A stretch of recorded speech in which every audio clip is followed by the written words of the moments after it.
उनकी जयंती आज हम मना रहे हैं। और जब उनकी जयंती मना रहे हैं तो उनकी बातें भी होनी चाहिए कि जो सच्चाई है, जो समाज में किस लिए लड़ रहे थे, किसके हक और अधिकार के लिए लड़ रहे थे, क्या वो अपने लिए लड़ रहे थे? बहुत लोगों का कहना है कि बहुत लोग राजनीति करते हैं अपने लिए करते हैं। साथियों, ऐसा बात नहीं है। बहुत लोग ऐसे राजनीति करते हैं कि आपके बच्चे को शासन प्रशासन में पहुंचाना चाहते हैं। और ऐसा ही राजनीति बाबू जगदेव कुशवाहा किया करते थे, ऐसा ही राजनीति ज्योतिबा फूले किया करते थे, और ऐसा ही राजनीति डॉक्टर अंबेडकर किया करते थे। मगर में आजकल कुछ ऐसा हो गया है कि एक जीविका चलाने के लिए राजनीति लोग कर रहे हैं। तो सही बात समाज के लोगों को जानकारी अगर जो होता है तो समाज जागृत होता है, और समाज जागृत करना जागृत लोगों की ही जिम्मेदारी होती है।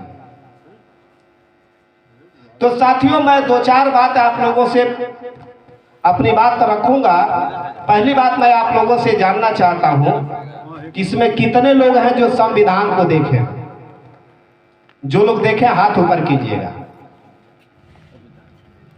लगभग 4-5 लोग संविधान को देखें। कितने लोग हैं जो इसमें मनुस्मृति देखे हैं? हाथ ऊपर कीजिए। चलिए, लगभग 4 लोग देखे भी हैं। इसी 2 चीज पे मैं चर्चा करूंगा। और मनुस्मृति के ही विरोध में बाबू जगदेव कुशवाहा अपना आंदोलन आगे बढ़ाए थे और हमारा हक अधिकार दिलाना चाहते थे। जो संवैधानिक अधिकार है वो आपको मिलना चाहिए, आपके बच्चों को मिलना चाहिए। इसीलिए बाबू जगदेव कुशवाहा संघर्ष कर रहे थे। साथियों, अभी ये भारतीय संविधान है, जो लोग नहीं देखे हैं देख लीजिए। और ऐसा पुस्तक हर व्यक्ति के घर में होना चाहिए। इसी पुस्तक से आज हमें जो है अच्छा कपड़ा, अच्छा भोजन, कुर्सी पर बैठने का अधिकार, अपने चारपाई पर बैठने का अधिकार, स्कूल में पढ़ने का अधिकार, या नौकरी या शासक बनने का अधिकार जो देता है, यही वो किताब है जिसको भारतीय संविधान कहते हैं। इसी संविधान के बदौलत आज मैं कुशवाहा का लड़का इस मंच से माइक में बोल रहा हूँ। ये इस संविधान का देन है। नहीं तो यही ब्राह्मण जो इस देश के ब्राह्मण है, बाबू जगदेव कुशवाहा को कहे थे लोग कि बड़ जाति बत्ती अवले, नान जाति लत्ती अवले। बाबू जगदेव कुशवाहा के ब्राह्मणों ने कहा कि नान जाति लत्ती अवले और बड़ जात बत्ती अवले, कि एगो कोयली के लड़का जौन बा मर्दानी पहन के फुद गांव में घूमा था। इतना चलन इन ब्राह्मणों को इस देश में होता है कि जब हमारे समाज के लोग अच्छे कपड़े पहन लेते हैं, अच्छे पद पे चले जाते हैं, तो इनको कष्ट होता है। इनको क्या कष्ट होता है? बाबू जगदेव कुशवाहा के ब्राह्मणों ने कहा कि परेगवा के लड़का जमन बा, जौने के काम बाटे मुरई सब्जी आग साग सब्जी उगावल, ये पढ़ लिख के लोग के समझावे के काम करता। और बाबू जगदेव कुशवाहा के लोग, यही ब्राह्मणवादी विचारधारा के लोग उस समय भारत में इंदिरा गांधी की सरकार थी, मंच पे गोली मरवाने का काम की। से तो भारतीय संविधान कहता है कि हर भारत के नागरिक को सुरक्षा प्रदान करना सरकार की जिम्मेदारी है। और खास करके जो राजनीतिक जो समाज में लोग जागृत कर रहे हैं, उनकी सरकार की जिम्मेदारी है कि उनके ऊपर कोई हमला न करे। पहली बार ऐसा हुआ कि भारत में भारत सरकार के पुलिस ने उस नेता को गोली मारा जो नारा दिए थे 100 में 90 शोषित है, 90 ने ललकारा है, और सत्ता छोड़ो आए बेईमानो, 90 भाग हमारा है। ये बाबू जगदेव कुशवाहा का नारा था। और बाबू जगदेव कुशवाहा के यही ब्राह्मणवादी विचार के लोगों ने जो है मंच पे गोली मरवाई। क्यों? ये लोग चाहते हैं कि कभी भी कोई कुहार, धोबी, लोहार, चमार, पासी, अहिर, गडेरिया, जितना भी भारत के मूल निवासी जातियां हैं, ये कभी शासक ना बने, कभी शासन और प्रशासन में ना जाए। तो इनको क्या करना है ये मैं बताना चाहता हूँ। ये जो मनुस्मृति में ब्राह्मणों ने लिख के रखा, आप लोग मनुस्मृति नहीं देखे होंगे, आप अपने घर पे जरूर रखिएगा। यही पुस्तक है जिस पुस्तक में कानून बना के रोक लगाया गया है कि आपको चारपाई पे नहीं बैठना है, आप अपने कुर्सी पर नहीं बैठ सकते, आप ताजा भोजन नहीं कर सकते, आप पढ़ नहीं सकते हैं, आप पढ़ा नहीं सकते हैं। इसी पे चर्चा करेंगे, इसलिए कि किसी महान पुरुष ने कहा कि लड़ाई लड़ने के लिए दोस्त और दुश्मन का पहचान होना चाहिए, और जिस व्यक्ति को दोस्त और दुश्मन का पहचान नहीं होता है वह व्यक्ति कभी शासक नहीं बन सकता, लड़ाई नहीं जीत सकता है। बाबू जगदेव कुशवाहा को दोस्त और दुश्मन का पहचान हो गया। बाबू जगदेव कुशवाहा को दोस्त और दुश्मन का पहचान हो गया था। ब्राह्मणों ने मनुस्मृति में लिखा कि स्त्री शूद्रो नाधियताम, स्त्री और शूद्र को शिक्षा नहीं देना चाहिए। मैं पूछना चाहता हूँ, ब्राह्मण किस धर्म को मानता है? ब्राह्मण किस धर्म को मानता है? मैं दावे से कहता हूँ कि ब्राह्मण किसी धर्म को नहीं मानता है, ब्राह्मण पैसा को मानता है। क्यों? उसको पैसा चाहिए। उसका एक मैं सबूत देता हूँ। ब्राह्मणों ने लिखा, मेरा दादा और परदादा ने नहीं इस किताब को लिखा, ब्राह्मणों ने लिखा कि महिलाओं को शिक्षा नहीं देना चाहिए। और जब हमारे पुरखे ज्योतिबा फूले इस देश में आंदोलन चलाए कि शूद्र और महिलाओं को भी शिक्षा मिलना चाहिए, तो सबसे पहले इस देश में हमारे घर की महिलाएं, हमारे पुरखों ने अपने बेटी बहनों को स्कूल नहीं भेजा। क्यों?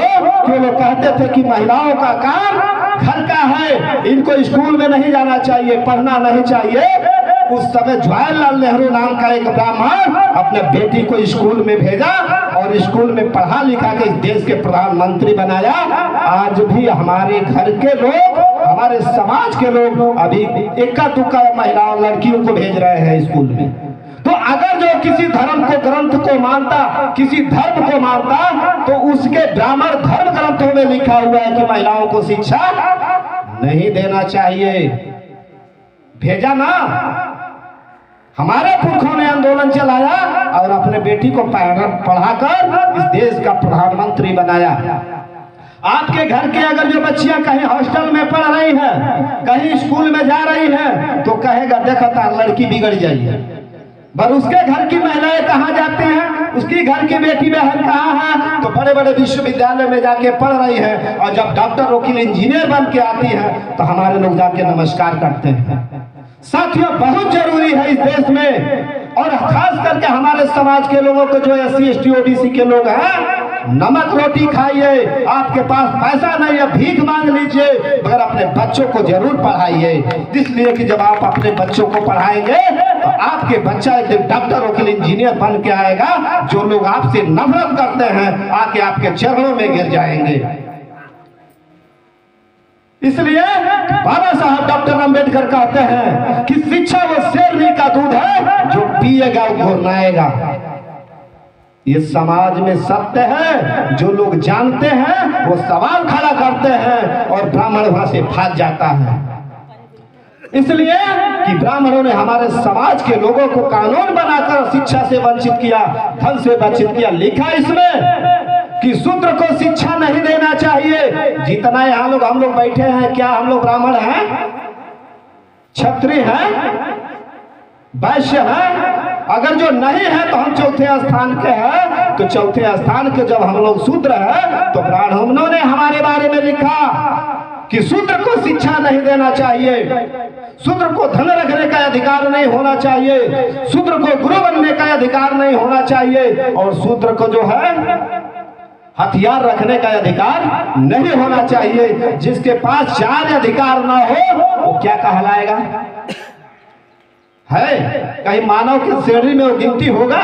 धन आपके पास है ही नहीं, हथियार आपके पास है ही नहीं, शिक्षा आपके पास है ही नहीं, क्या करेंगे? तो ब्राह्मणों ने कहा कि अगर जो शूद्र कहीं शिक्षा लेते समय अगर जो सुन लेता है, कहीं ब्राह्मण एक दूसरे ब्राह्मण को शिक्षित कर रहा है और गलती से अगर जो शूद्र कहीं सुन लेता है, तो उसके ज्ञान में शीशा पिघला के डाल देना चाहिए। इस तरह से हमारे पुरखों के ऊपर प्रतिबंध लगाया गया था। कान में क्या डालना चाहिए? शीशा पिघला के डाल देना चाहिए। फिर ब्राह्मणों ने इसमें लिखा कि अगर जो कहीं शूद्र ब्राह्मणों से आंख मिला के बात करता है तो उसके आंखों में सुइया कोच देनी चाहिए। फिर ब्राह्मणों ने लिखा कि अगर जो कहीं ब्राह्मण सभा में अगर जो शूद्र बैठ जाता है और उसका हवा खुल जाता है तो उसका गुदा काट लेना चाहिए। इस तरह से ब्राह्मणों ने हमारे समाज के जो 85% के लोग हैं उनके विरोध में लिखा। क्या वैसे धर्म ग्रंथ को हमको मानना चाहिए? नहीं मानना चाहिए ना। हमारे लोग अनजान में उस धर्म ग्रंथ को पालन करते हैं और आज के ब्राह्मण टीवी चैनलों पे कह रहे हैं कि हम सबसे बड़े हैं। मेरा दावा है कि ब्राह्मण जो बात कहता है वह सही कहता है, इसलिए कि हमारे लोग मान भी लेते हैं।